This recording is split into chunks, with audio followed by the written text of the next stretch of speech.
যে এই জন্য চৈতন্য মহাপুরুষ চরিতাবলী, চৈতন্য পার্শ্বদ চরিতাবলী একটা গ্রন্থ আছে, চৈতন্য পার্শ্বদ চরিতাবলী আমরা কিন্তু এখানে পড়াইছি। এক একদিন এক একজন ভক্তের, গৌরীদাস পণ্ডিত, হ্যাঁ, হৃদয় চৈতন্য হরিদাস ঠাকুর, আরায় রামানন্দ স্বরূপ দামোদর, অদ্বৈত আচার্য, হ্যাঁ, নিত্যানন্দ প্রভু, তারপর হচ্ছে জগদানন্দ পণ্ডিত, রাঘব পণ্ডিত, দময়ন্তী দেবী, সিকি মাইতি মাধবী,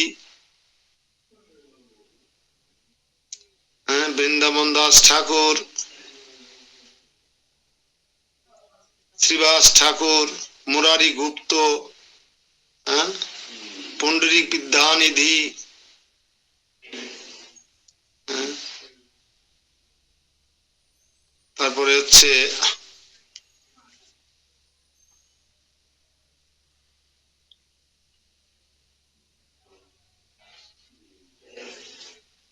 অদ্বৈত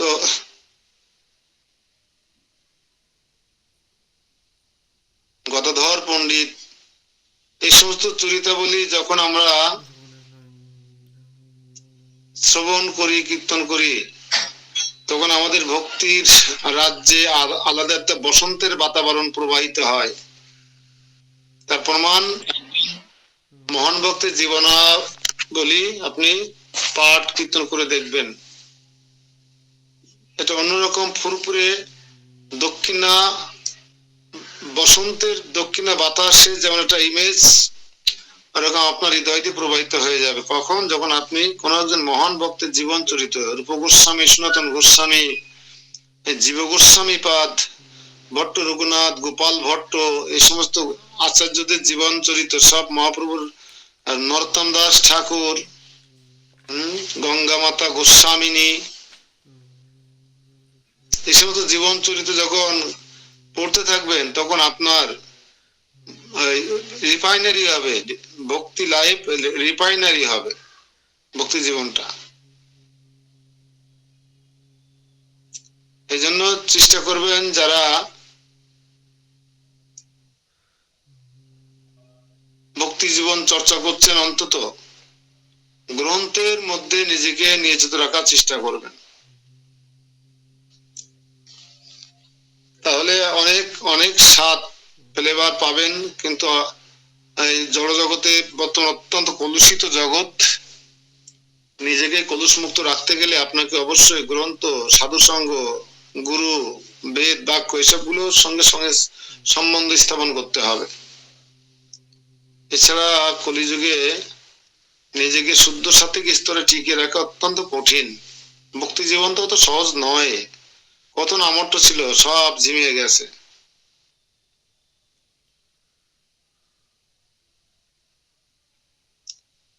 শ্লোক নম্বর 9, অধ্যায় 5। হস্তিনাপুরে পঞ্চপাণ্ডবদের সৌভাগ্যের কাহিনী বর্ণিত হচ্ছে।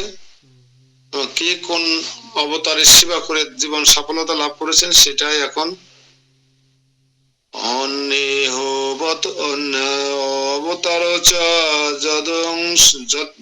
যদ্বংশলেশতম ব্রহ্মোদয় যস্য বিভূত বিভু ভয় মতঃ মায়া চ যস্য ক্ষণবর্তবর্তিনী দাসী জগত সৃষ্ট বনন্তকারিণী। অনুবাদ।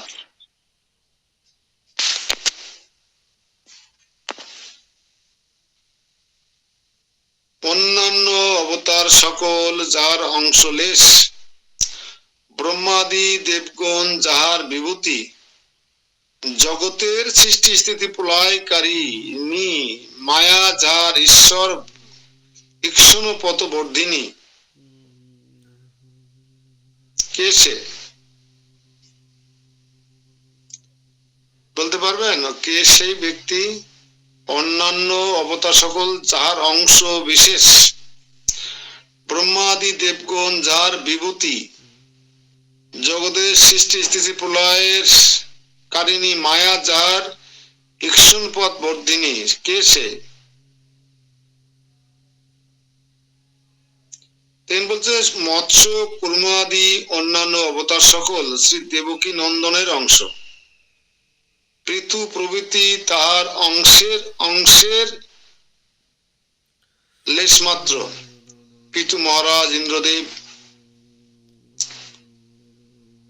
আর ব্রহ্মাদি দেবগণ তাহার বিভূতি বা বৈভব স্বরূপ সেবক মাত্র, কিন্তু লীলাবতার নহেন, ইহাই শাস্ত্র তত্ত্বজ্ঞগণের অভিমত। এ বিষয়ে শ্রী নারদের প্রতি শ্রী ব্রহ্মার উক্তি তো অভিব্যক্ত হয়েছে, যত হে নারদ, আমি রুদ্র, বিষ্ণু, প্রজাপতিগণ, অন্যান্য দেবর্ষিগণ, স্বর্গলোকপাল, কলোকপাল, মনুষ্য লোকপাল, পাতাল দ্বিপাল, গন্ধর্বপতি, বিদ্যাধরপতি, চারণপতি, যজ্ঞপতি, উগ্র ঊর্গপতি, নাগপতি, ঋষিশ্রেষ্ঠ, পিতৃশ্রেষ্ঠ, দৈত্যন্দ্র, সিদ্ধেশ্বর, দানবেন্দ্র, প্রেতপতি, পিশাচপতি, ভূতপতি, কুষ্মাণ্ডাধিপতি, যাদবপতি, মৃগরাজ, পক্ষীরাজ, অধিক কি বলল কে, যে কিছু ঐশ্বর্যশালী, তেজশালী, ইন্দ্রিয় শক্তি সম্পন্ন, মনোশক্তি সম্পন্ন, বলবান, ক্ষমতাবান, সুবাশালী, সম্পত্তি সম্পন্ন,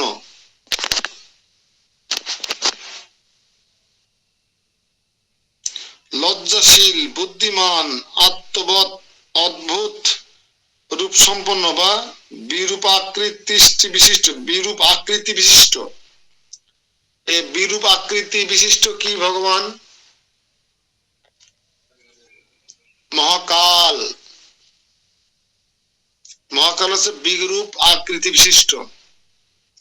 যে সকল বৈভব দৃষ্ট হয় তাই পরম পুরুষ ভগবানের বিভূতি বা অবতার তত্ত্ব।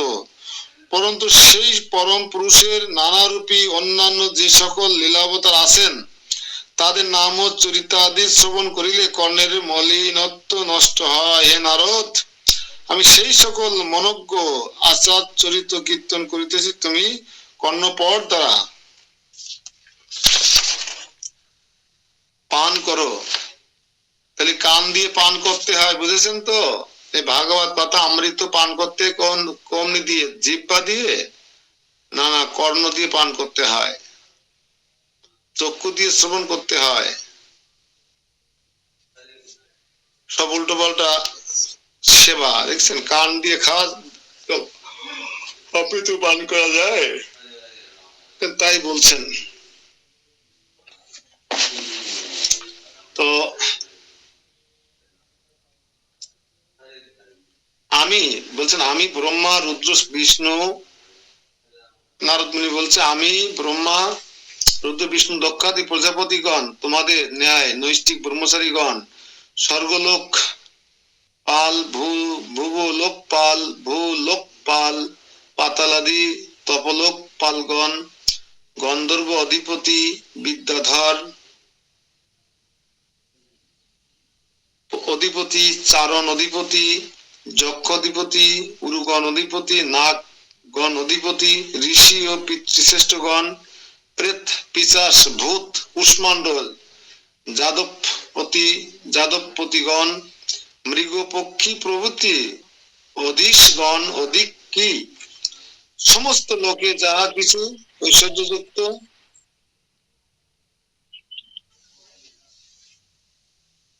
ইন্দ্রিয় মনের শক্তিযুক্ত এবং বল, দার্ঢ্য, শোভা, অকর্ম, যুগুপ্সা, সম্পত্তি, বুদ্ধি, আচার্য সম্পন্ন বস্তু, রূপবান, তৎসমুদয় ভূমা পুরুষের বিভূতি। শ্রী ভগবত গীতার বিভূতি যোগে অধ্যায় ক্রমানুসারে গুণাবতার সমূহকে বিভূতির মধ্যে গণনা করিয়া অধুনা সচ্চিদানন্দ ঘন লীলাবতারের কথা বলিবার জন্য প্রধানত ইত্যাদি শ্লোকোক্ত ক্রমানুসারে প্রমত চতুষ্ষণ রূপে ব্রাহ্মণ হইয়া সেই পরম পুরুষ আবির্ভূত হইয়াছিলেন। এই প্রকার লীলাবতারে নাম কীর্তনে প্রবৃত্ত হইয়া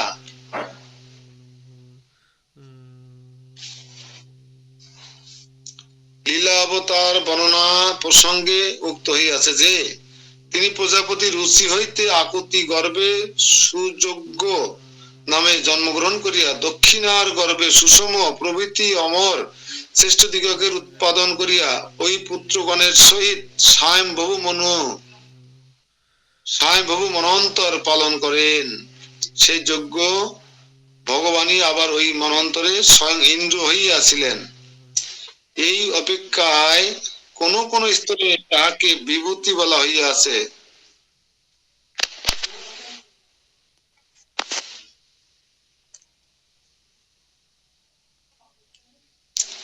তথাপি কিন্তু তিনি লীলা অবতার, ভগবান লীলা অবতার। তাছাড়াও এই যে সমস্ত বিষয়গুলো বলা হলো, এগুলো ভগবান প্রকটিত করেন, প্রকাশ করেন এবং ইচ্ছা করেন।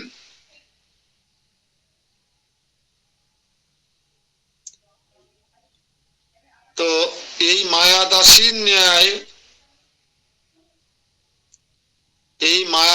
ন্যায় শ্রী দেবকী নন্দনের দৃষ্টিপথের অতি দূরে অবস্থিত হইয়া মায়ার স্বভাব, অর্থাৎ দাসী যেরূপ স্বীয় প্রভু দৃষ্টিপথ হইতে দূরে থাকিয়াই কার্য সম্পাদন করে, তদ্রূপ মায়ার স্বভাব জানিতে হইবে। অতএব দাসী তুল্যত্ব হেতু পরাধীনা সেই মায়া কি রূপ?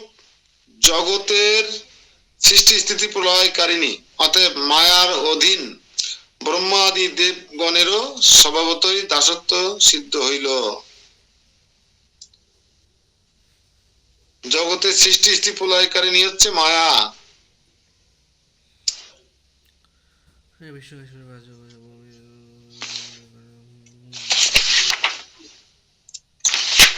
খুব সুন্দর বড় সড়ো অনেক নতুন নতুন তত্ত্ব আমরা কিন্তু উপলব্ধি করতে পারি। দেখছেন ভগবান কে, শ্রীকৃষ্ণ কে? শুধু কি দেবতাদের দেবতা?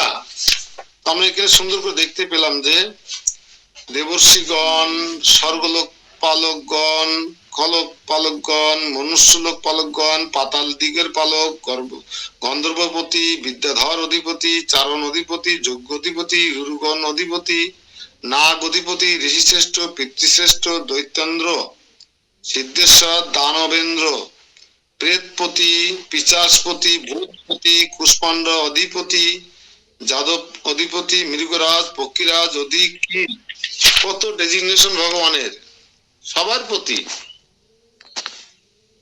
ভগবান শ্রীকৃষ্ণ সবার প্রতি, এজন্য জগৎ স্বামী বলা হয় ভগবান শ্রীকৃষ্ণকে।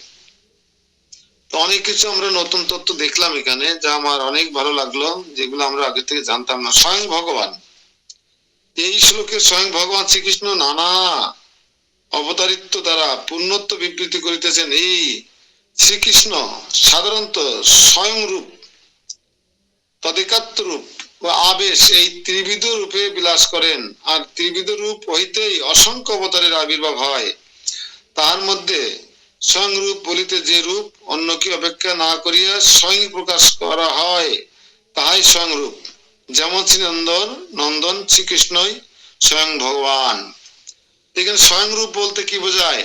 স্বয়ং রূপ আর হচ্ছে ত্রিবিধ রূপ। ত্রিবিধ রূপ কাকে বলে, কে বলতে পারে? আর স্বয়ং রূপ কাকে বলে?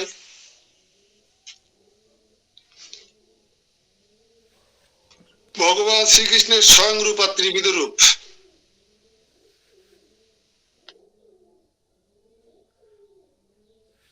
হরে কৃষ্ণ মামা, মানে হচ্ছে স্বয়ং রূপ হচ্ছে ভগবান শ্রীকৃষ্ণের যে মানে গোলক বৃন্দাবন ধামে যে রূপ, ওই রূপটা। আর হচ্ছে ত্রিভুজ রূপ হচ্ছে ব্রহ্মা বিষ্ণু মহেশ্বর, এটা নাকি মামা?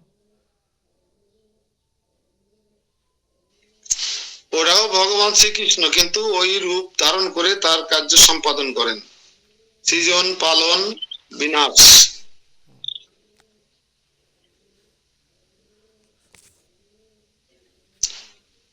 আর তদেকাত্ম রূপ আর একটা আছে, বলিতে যাহা রূপ সর্বত স্বয়ং রূপের সহিত অভিন্ন হইয়াও আকার আদি দ্বারা অনাদৃশ্য হইয়া প্রকাশিত হয়, তাহাই আছে তদেকাত্ম রূপ। এই তদেকাত্ম রূপ ও বিলাস ও সাংস ভেদে দ্বিবিধ। তার মধ্যে বিলাস বলিতে স্বয়ং ভগবান শ্রীকৃষ্ণের যে অনাদৃত স্বরূপ অর্থাৎ লীলা বিশাল হেতু ভিন্ন রূপে প্রতিভাত হয়, শক্তি প্রকাশ প্রায় স্বয়ং রূপের সাদৃশ্য, তাকে বিলাস বলে। যেমন স্বয়ং ভগবান শ্রীকৃষ্ণ রূপকে অপেক্ষা করিয়া আছে নারায়ণ রূপের অভিব্যক্তি। আর সাংস বলিতে যে রূপ বিলাস সদৃশ বা বিলাস অপেক্ষা কিঞ্চিত অল্প পরিমিত শক্তি প্রকারযুক্ত, অথচ স্বয়ং রূপ হইতে অভিন্ন, তাকে সাংস বলে। যেমন পুরুষ অবতারগণ, ত্রিবিধ যেটা বলা আছে পুরুষ অবতারগণ, এই যে সাংস অবতার বা ত্রিবিধ অবতার। তাহলে অবতার এই শ্লোকের স্বয়ং ভগবানের শ্রীকৃষ্ণের নানা অবতার আছে, তার মধ্যে হচ্ছে স্বয়ং রূপ, তদেকাত্ম রূপ আর আবেশ। স্বয়ং রূপ, তদেকাত্ম রূপ আর আবেশ। আবেশ অবতার কে? আবেশ অবতার ভক্ত আবেশ অবতার কে বলেন বলেন? আবেশ অবতার ব্যাসদেব না? পিতু মহারাজ, ব্যাসদেব, ইন্দ্রদেব, এটা হচ্ছে আবেশ অবতার। আর স্বয়ং রূপ হচ্ছে ভগবান শ্রীকৃষ্ণ স্বয়ং, আর বিলাস বিগ্রহ হচ্ছে বলরাম, হ্যাঁ, নারায়ণ, রামচন্দ্র, এসব ভগবানের বিলাস বিগ্রহ, তদেকাত্ম রূপ।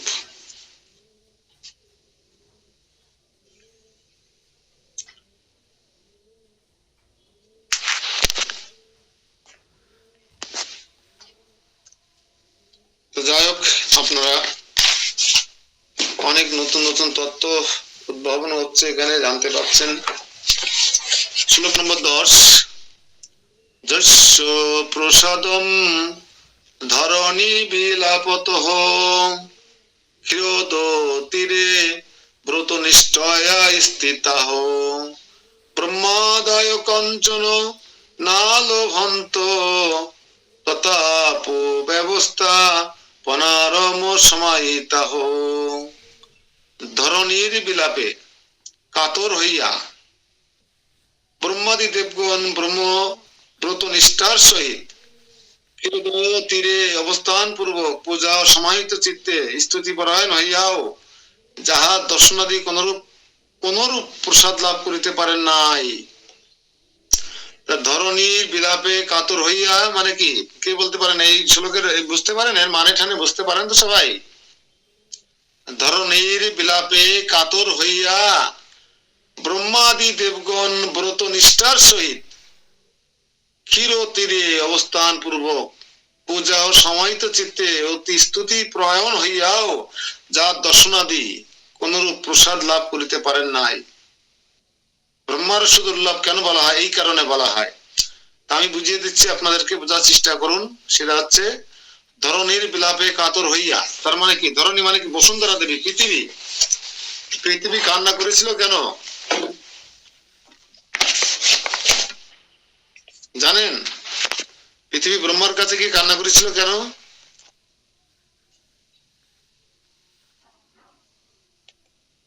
কংস আদি অন্যান্য অসুরদের অত্যাচারে ভারাক্রান্তে পৃথিবী যখন আরো ভারিত্ব হচ্ছিল, ভারাক্রান্ত হচ্ছিল, সেই কংস আদি অন্যান্য অসুরদের পাপের ভার লাঘব করবার জন্য বহন করতে পারছিলেন না বসুন্ধরা দেবী।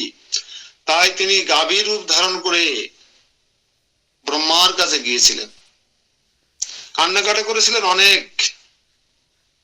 সেই কাতর ক্রন্দন ধ্বনি শ্রবণ করিয়া ব্রহ্মা এবং শিব আদি অন্যান্যরা সকলে মিলে ক্ষীর সাগরে ক্ষীর ও তীরে অবস্থান পূর্বক, এটিকে আমরা বুঝি পুলিন প্রভু, ক্ষীর তীরে অবস্থান পূর্বক, ক্ষীর ও তীরে অবস্থান পূর্বক, ক্ষীরোদ তীরে অবস্থান পূর্বক। পুলিন প্রভু না প্রভু, ক্ষীরোদ তীরে অবস্থান পূর্বক বলতে আমরা কি বুঝি? সাগর। হ্যাঁ, ক্ষীর সাগরের তীরে অবস্থান করে পূজা সমাধি চিত্তে স্তুতি পরায়ণ হইয়াও যাহার মানে যাহার দর্শনাদি প্রসাদ লাভ করিতে পারেন নাই।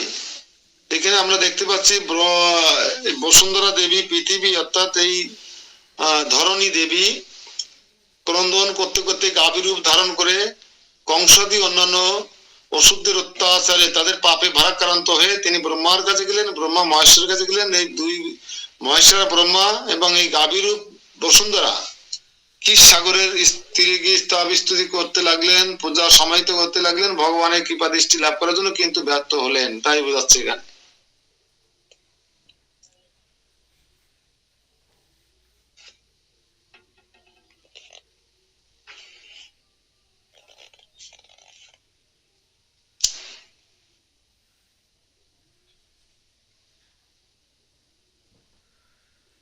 ব্রহ্মণ্য ইব সমাদোখে জাতম অধিগতম হৃদি যস্য প্রকাশ্য তামগম সুখিতা নিখিলাও সুরাহ।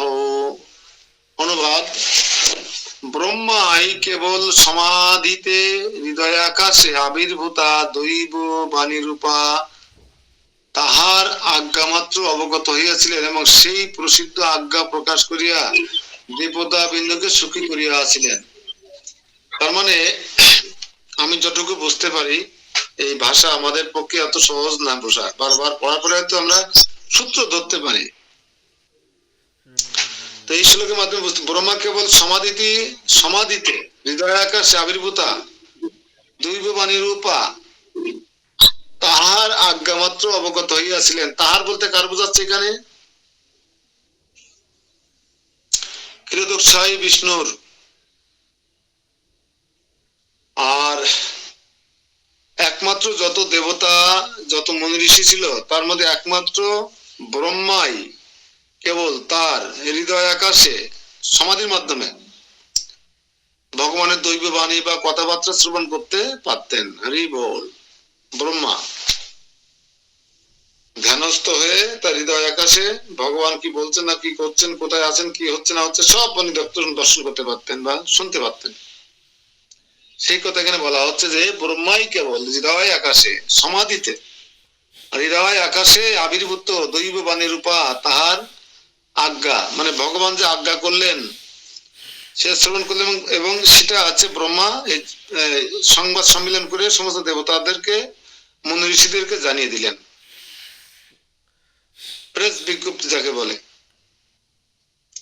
সংবাদ সম্মেলনের মাধ্যমে, প্রিন্ট মিডিয়ার মাধ্যমে সমস্ত দেবতাদেরকে জানিয়ে দিলেন যে ভগবানের সঙ্গে আমার কথা হয়েছে, তিনি আমাকে আদেশ করেছেন, তিনি অল্প কিছু কাল পরে আবির্ভূত হবেন।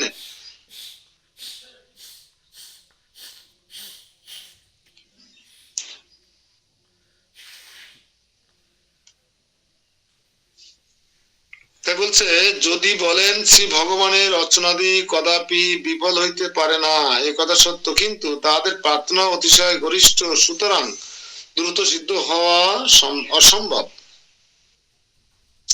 ইহাই পূর্ব শ্লোকে বলিয়া এক্ষণে তাহার পরম দুর্লভত্বের কথা বলিতেছেন।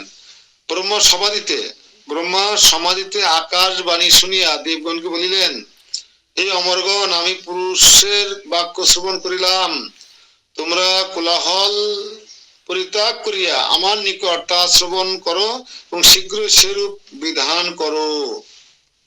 সবাই যারা গিয়েছিলেন ক্ষীর সাগরে প্রভুকে সন্তুষ্ট করার জন্য এবং গাভীরূপী ধরণী মাতা দুঃখ বিনাশের জন্য, কিন্তু দৈব বাণীর মাধ্যমে কি আদেশ করলেন ব্রহ্মাকে অন্য কেউ বুঝতে পারলেন না, এমনকি ধরণী দেবী না। এই বলিয়া শ্রী ব্রহ্মা শ্রী ভগবত বাক্যের অনুবাদ করিতেছিলেন। তোমাদের নিবেদনের পূর্বেই ধরণী দেবী বিলাপের বিষয় পুরুষ ক্ষীরোদশায়িত কথিত পুরুষ শব্দে ভগবান শ্রীকৃষ্ণ নিবেদিত হয়েছেন। পুরুষ বলতে ভগবান শ্রীকৃষ্ণকে বোঝায়, পুরুষ অবতার। তোমরা আপন আপন অংশে যদু বংশে পুত্র পৌত্র আদি রূপে জন্মগ্রহণ করিয়া যতদিন সেই পরমেশ্বর শ্রীকৃষ্ণ কাল শক্তির দ্বারা পৃথিবীর ভার হরণ পূর্বক পৃথিবীকে প্রকার বিহার করেন, ততদিন পর্যন্ত তোমরা বলিতে ক্ষীরোদশায়ী শ্রী বিষ্ণুর সহিত দেবগণ বুঝিতে হইবে। যদুকুলে অবস্থান করো, পরম পুরুষোত্তম সাক্ষাৎ ভগবান শ্রীকৃষ্ণ শীঘ্রই শ্রী বসুদেব গৃহে প্রাদুর্ভূত হইবেন। তাহার প্রীতি সম্পাদনের জন্য দেব বধূগণ অবনীতলে জন্মগ্রহণ করুন। দেখুন কি মেসেজ নিয়ে এসছেন নারদ মুনি, সরি ব্রহ্মা, যে তোমরা আমি ক্ষীর সাগরের তীরে আমি ভগবানের বাণী শ্রবণ করেছি আর তার আদেশ আমি শ্রবণ করেছি, এবং তোমরা কোলাহল করো না, আমি তোমাদেরকে সেই সেই সংবাদ পড়ে শোনাচ্ছি। কি সংবাদ? সমস্ত দেবতাদেরকে ভগবান শ্রীকৃষ্ণ যদুকুলে জন্মগ্রহণ করতে বললেন, কেননা অল্প কিছুদিন পরেই ভগবান শ্রীকৃষ্ণ যদুকুলে অবতীর্ণ হবেন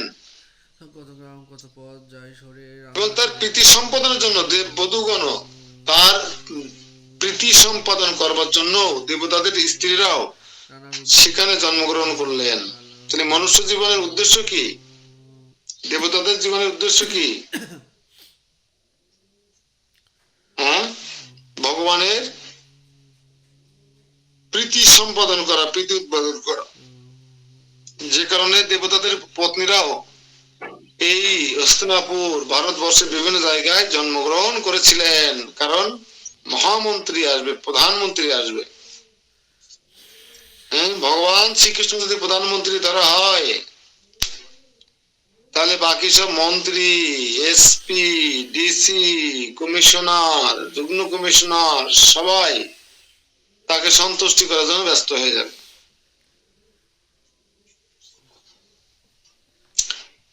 তাই বলে যদু বংশে গিয়ে তোমরা পুত্র রূপে, নাতি রূপে, পার্শ্বদ রূপে, জাত যেমন যে জন্মগ্রহণ করো,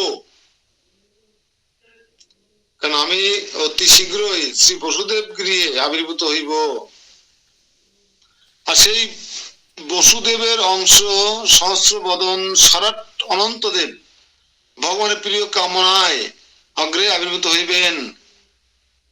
অনন্তদেব ও বলরাম আগে আবির্ভূত হবে, দাদা হবে এবার বলরাম, দাদা। হ্যাঁ, সপ্তম গর্ভে কিন্তু বলরাম ছিল, অষ্টম গর্ভে কৃষ্ণ।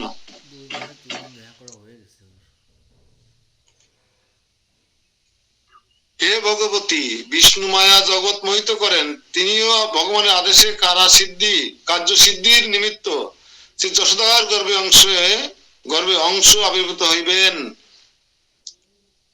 তাহলে ভগবান শ্রী বিষ্ণু কি করবেন? ভগবানের আদেশে কার্য সিদ্ধির নিমিত্ত অর্থাৎ জন্য শ্রী যশোদা গর্ভে অংশ আবির্ভূত হইবেন। শ্রী ভগবান এই আদেশ শ্রী ব্রহ্মাই কেবল বুদ্ধি বৃত্তি প্রেরণা দ্বারা হৃদয় অধিগত আত্মসৎকৃত করিয়াছিলেন, তাহাও আবার সমাধি অবস্থায়, অর্থাৎ পরিস্থিতি বহির্স্থিতি প্রবৃত্তির নিরোধক পূর্বক কেবল মনের একাগ্রতার দ্বারা দৈববাণী রূপে প্রাপ্ত হইয়াছিলেন। বক্তা দর্শন প্রাপ্ত হয় নাই, অর্থাৎ হৃদয় আকাশে আবির্ভূত দেবদেবী বাণীগণের বাণী রূপে সেই পরম নিগূঢ় আজ্ঞা প্রকাশ করিয়া দেবতা সকলকে সুখী করিয়াছিলেন। হরে কৃষ্ণ।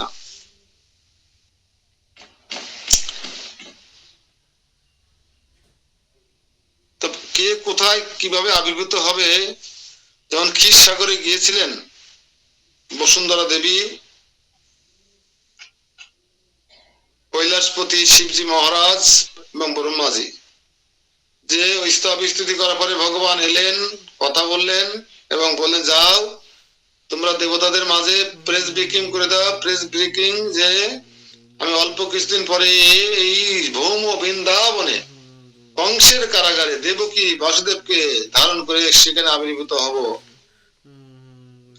এরকম স্বঘোষিত ভগবান দেখা যায় আপনাদের আশেপাশে যত ভগবান আছে, এরকম আগের থেকে জন্মগ্রহণ করে আগের থেকে ঘোষণা দিয়েছে। এরকম ভগবান মানে সহজে দেখা মুশকিল করে নিবে।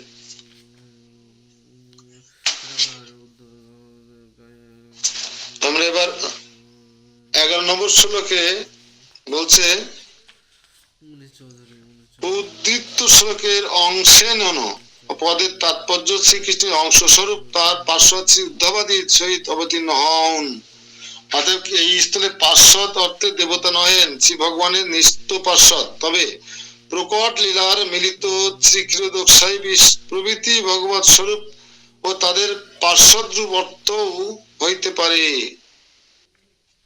আপনারা বুঝতে পারেন এই ভাষা বোঝা বড় কঠিন।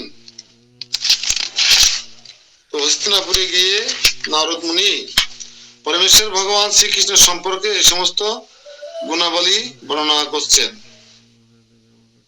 তাহলে শ্রীকৃষ্ণের সর্বে স্থিতি শ্রী বিষ্ণু প্রভৃতি দ্বারা লীলার ক্রমানুসারে যখন সেই অসুর সংহারাদি কার্য করা প্রয়োজন তখন তাহা করিবেন। আর শ্রীকৃষ্ণের প্রীতি সম্পাদনের জন্য দেব বধূগণ অবনীতলে জন্মগ্রহণ করুন। এই বাক্যে হয়তো সেই মনে করিতে পারেন যে শ্রীকৃষ্ণের মহিষী মাত্রই দেবী এবং তারাই শ্রীকৃষ্ণের প্রীতি সম্পাদনের জন্য তারকায় আবির্ভূত হইয়াছিলেন। যেহেতু তাহাদের শ্রীকৃষ্ণ প্রীতি সম্পাদনের যোগ্যতা আছে, বস্তুত তাহা নয়। স্বর্গের শ্রীমৎ উপেন্দ্র প্রভৃতি যে সকল শ্রী বিষ্ণু স্বরূপ আছেন তারাই প্রেয়সী বিন্দুকে লক্ষ্মীগণকে প্রকট লীলায় আবির্ভূত হইতে বলা হয়েছে। সকল ভগবত স্বরূপ যেমন শ্রীকৃষ্ণের মিলিত হইয়া থাকেন, তদ্রূপ তাহাদের প্রেয়সী বর্গ শ্রীকৃষ্ণ প্রেয়সী প্রভৃতিতে প্রবেশ করেন, অর্থাৎ অংশ পুণ্যের সঙ্গে লীন হয়ে যায়। বুঝা গেল? হরে কৃষ্ণ।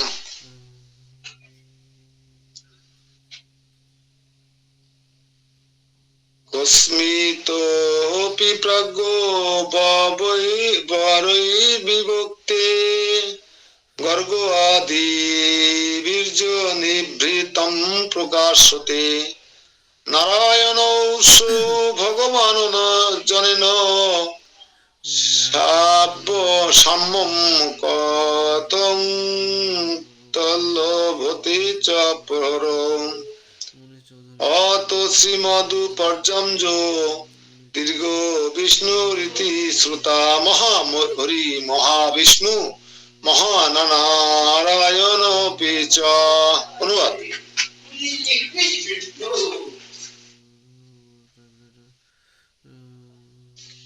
অনুবাদ হচ্ছে প্রাজ্ঞবর গর্গ আদি মুনিগণ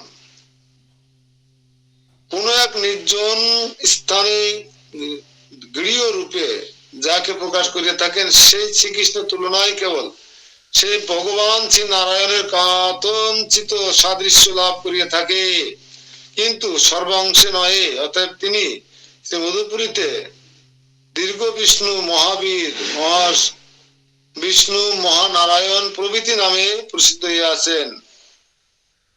তো এই সমস্ত দেবতারাও কিন্তু মাঝে মাঝে কৃষ্ণ লোকে যাওয়ার সুযোগ পান।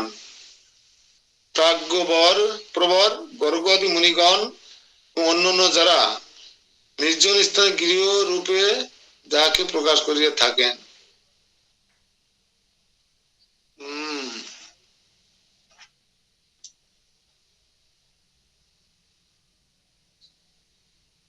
এগারো নম্বর শ্লোকের তাৎপর্য।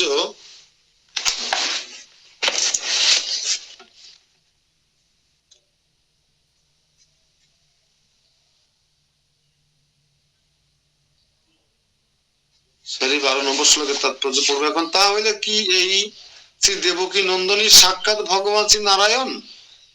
এখানে প্যাচ লাগাই আমরা প্রায় দেখবেন নারায়ণ বড় না কৃষ্ণ বড়। তাহলে কৃষ্ণের আগে তো নারায়ণ, তাহলে কৃষ্ণের দাদা হয় না নারায়ণ? এরকম নানা রকম প্যাচ দেয় মাসে দেখবেন। আগে হলি আগে চাকরিতে জয়েন করলে বস হওয়া যায় না। একজন ঝাড়ুদার, একজন কোন একটা অফিসের ঝাড়ুদার, ধরেন 25 বছর আগে সে ঝাড়ুদারের চাকরিটা নিয়েছে, আর 25 বছর পরে গিয়ে একজন মাস্টার ডিগ্রি কমপ্লিট পিএইচডি করা অথবা শিক্ষা হিসেবে যে কোর্স গুলো আছে ওগুলো শেষ করা, ঠিক আছে? তো নারায়ণ হতে পারে ভগবান, নারায়ণ কখনো কৃষ্ণ হতে পারে না। হ্যাঁ, কৃষ্ণ শুধু নারায়ণ না, কৃষ্ণ একটা পাখি হতে পারে, কিন্তু পাখি কখনো কৃষ্ণ হতে পারে না। কৃষ্ণ কালী হতে পারে, কিন্তু কালী কখনো কৃষ্ণ হতে পারে না। প্রমাণ আছে না বর্ষানাতে?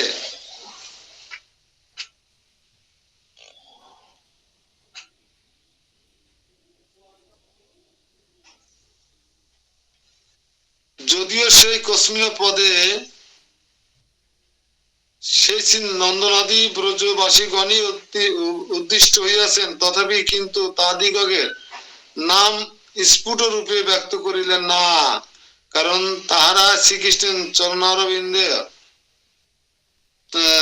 তাহারা শ্রীকৃষ্ণের চরম সীমা প্রাপ্ত পরশুরাম গ্রহের পাত্র, এই জন্য তাহাদের মাহাত্ম অগ্রে ব্যক্ত করিবেন, কিন্তু বক্ষমান কেবল কস্মিন ইত্যাদি পদে উদ্দেশ্য মাত্র করিয়াছেন। এই প্রকার প্রাজ্ঞ প্রবার শ্রী গর্গ আদি মুনি কোন নির্জন প্রদেশে গিয়ে ধীরে ধীরে শ্রী দেবকী নন্দনকে প্রকাশ করিয়া থাকেন। এইরূপ প্রকাশ করিয়া এই রূপে কি রূপে প্রকাশ করিয়া থাকবেন? ঐশ্বর্যশালী বৈকুণ্ঠেশ্বর এবং শ্রীকৃষ্ণের সহিত কোন কোন অংশের সমত লাভ করেন, কিন্তু ভগবান শিব নহে, যেমন অবতারিত্ব বা শ্রী অঙ্গ কৌষ্ঠাদি।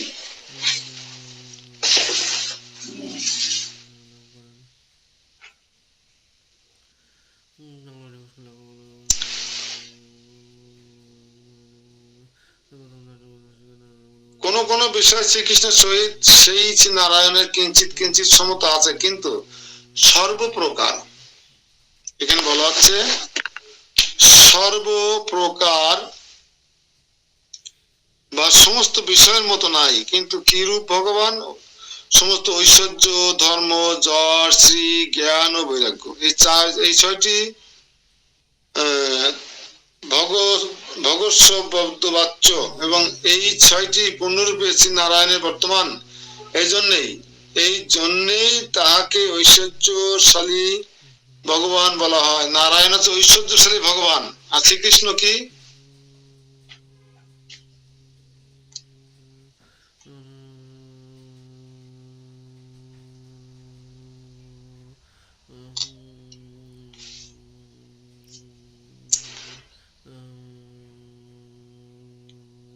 বলুন একটু কেউ।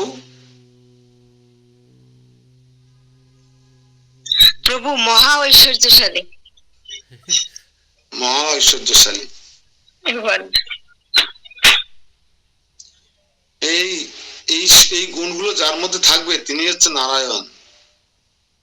এজন্যই তাকে ষড় ঐশ্বর্যশালী ভগবান বলা হয়। অর্থাৎ নার শব্দের অর্থ জীব সম এবং অয়ন শব্দের অর্থ হচ্ছে কারুণ্য সম, কারুণ্য ভাবে দর্শন করে জ্ঞান ক্রিয়া শক্তি প্রদান করা দ্বারা পালন ও সৎকর্মের পরিবর্তিত করেন। সুতরাং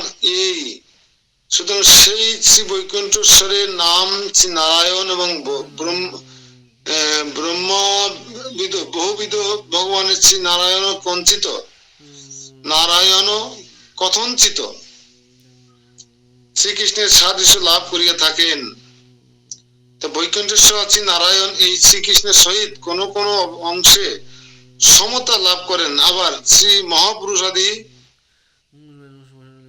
প্রধান মূলেও নানা জানা যায় যে শ্রী নারায়ণ নানা অবতারে নিদান বা সার্বত্র তীরে হইলেও শ্রী দেবকী নন্দনের ন্যায় পরম মধুর রূপ গুণ লীলাদি অশ্রয়ন হেতু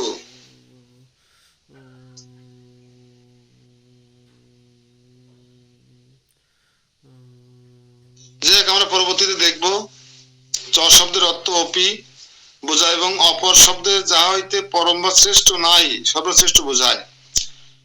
এবং সর্বশ্রেষ্ঠ শ্রী নারায়ণ এই দেবকী নন্দনের সহিত কিঞ্চিত মাত্র সাম্য লাভ করেন নাই, যেহেতু এই কৃষ্ণ পরম প্রেম বিস্তারক সুখ গুণ ও লীলা মাধুরীর সারতঙ্গ প্রকটনের দ্বারা তাদৃশ্য পরম প্রেম বিশেষ বিস্তার করিয়াছেন। যথা শ্রী নন্দের প্রতি শ্রী গর্গের বাক্য, হে নন্দ, তোমার এই পুত্র গুণগ্রাম শ্রী কাষ্টি ও প্রভাবের প্রধানে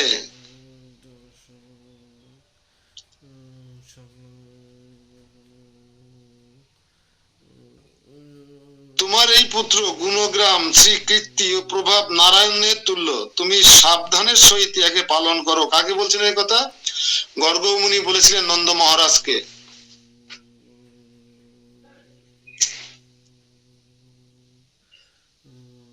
শ্রী নারায়ণের সমান যাহার গুণ তিনি শ্রী নারায়ণের সমান, তাও আবার শ্রী নারায়ণের কোন কোন গুণগ্রামে উহার সমান, কিন্তু মধুর মধুর বেশ বিহার বিশেষ বিস্তার আদিতে সমান নহেন। নারায়ণ কৃষ্ণ স্বরূপগত এক হলেও সমান নয়। যেমন দুধ দই হয়ে যেতে পারে, কিন্তু দই কখনো দুধ হতে পারে না। কৃষ্ণ হচ্ছে দুধ, আর অন্যান্য অবতারের হচ্ছে দই স্বরূপ। অর্থাৎ গর্গের এই বাক্যে বোঝা গেল যে শ্রীকৃষ্ণ গোপাদিগণের এই প্রকার যোগক্ষেম বিধায়ক বুঝিয়া যোগক্ষেম বিষয়ক বলিয়া ব্রজে সর্বাতিশয় মধুর রূপ গুণ লীলা প্রকট করেন, কিন্তু বৈকুণ্ঠে তা দৃশ্য অভিধান হেতু ইনিষ্ট সাক্ষাৎ বলিয়া এই শ্রীকৃষ্ণ স্বয়ং ভগবান বলিয়া প্রসিদ্ধ আছেন। এই ভগবান যদি না আসে এখন,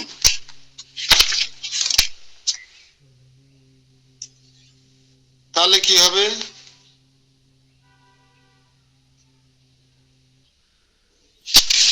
তো আমরা এতটুকু বুঝলাম যে ভগবান শ্রীকৃষ্ণ হচ্ছে স্বয়ং, আর পুরুষ অবতারেরা হচ্ছে সাংস বিলাস বিগ্রহ, আর পিতু মহারাজ ব্যাসদেব আদি যারা আছেন তারা হচ্ছে আবেশ অবতার, ভক্তাবেশ অবতার।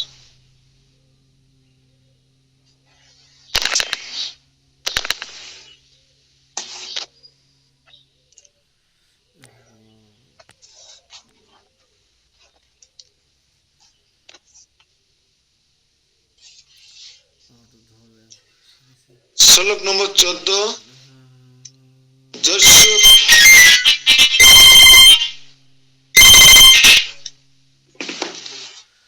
যস্য প্রসাদ সমোহন না সন্তি ভক্তাদি সাধনই প্রার্থন স্বয়ং বহু ভূত প্রসন্ন বর্ষ বর্তাপি। আত্মারামতা, আত্মারামতা মানে কি? কে বলতে পারে আত্মারামতা মানে কি? মোবাইল যারা অন করেননি তাদের প্রশ্ন করবো কিভাবে? মন্টু বাবু,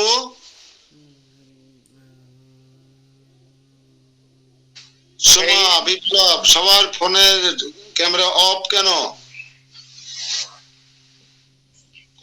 আত্মারামতা মানে কি? আত্মারামতা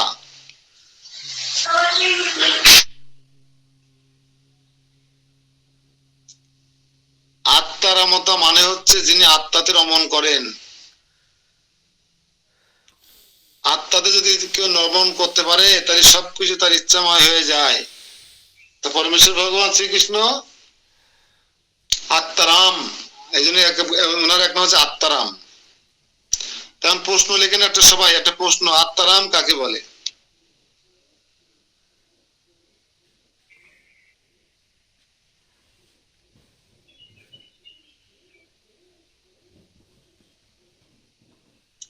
আত্মারাম কাকে বলে? আত্মারাম কাকে বলে? উত্তর, যিনি আত্মাতেই রমণ করেন,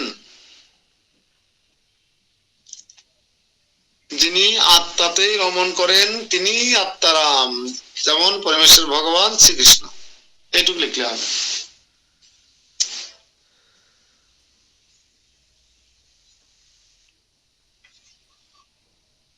আবার বলছে আমি আত্মারামতা মুক্তি ভক্তি ও সাধু সঙ্গ আদি সাধনের অনুষ্ঠান দ্বারা যাহার প্রসাদ লাভ করা যায় না, সেই শ্রীকৃষ্ণ সাধনে আপনাদের প্রতি প্রসন্ন বশীভূত হয়ে আছেন। এতক্ষণ পরে বলছেন যে যে আত্মামত্তা মুক্তি ভক্তি সাধু সঙ্গাদি সাধনের অনুষ্ঠান দ্বারা যার প্রসাদ লাভ করা যায় না। প্রসাদ মানে কি বোঝাচ্ছে এখানে বিপ্লব প্রভু? হ্যাঁ, যার প্রসাদ লাভ করা যায় না মানে কি? লাভ করা যায় না, সন্তুষ্ট করা যায় না, করুণা লাভ করা যায় না, কৃপা লাভ করা যায় না, সেই শ্রীকৃষ্ণ লাভ করা যায় না। সেই শ্রীকৃষ্ণ অসাধনে আপনাদের প্রতি প্রসন্ন বশীভূত হইয়াছেন। কাদের প্রতি প্রসন্ন হয়েছেন, বশীভূত হয়েছেন? শ্রীকৃষ্ণ দেবতাদের দুর্লভ যিনি, তিনি কাদের প্রতি আকৃষ্ট হয়েছেন ও বশীভূত হয়েছেন? প্রভু পাণ্ডবদের প্রতি। হ্যাঁ, হরি বল। এই তো এরকম কথা বলতে, পঞ্চ পাণ্ডবদের প্রতি। দুইজন একসাথে বলেছেন, ধন্যবাদ আপনাদেরকে। পাণ্ডবদের প্রতি ভগবান এতটা প্রসন্ন হয়েছেন যে যে তাদের সেবা করে দিচ্ছেন ভগবান শ্রীকৃষ্ণ পাণ্ডবদের।